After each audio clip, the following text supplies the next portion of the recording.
Today is such a significant, historic and important day in Wales because from today all ministers and deputy ministers in the Welsh Government will have to take account of children's views in development and amendment of policies and legislation.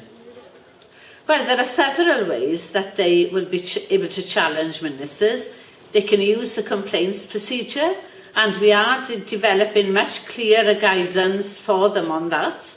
They can contact their Assembly members, they can petition the Welsh Assembly, they can also ask a court to rule whether ministers have taken into account their views, and of course they can contact Mike and Funky Dragon, and also very importantly the Children's Commissioner.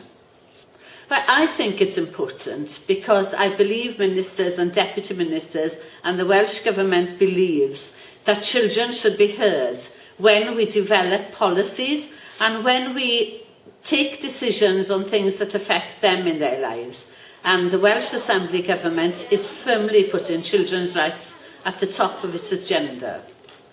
Well, we are doing traditional things like holding conferences and trying to spread the word, but children have told me that we need to move forward.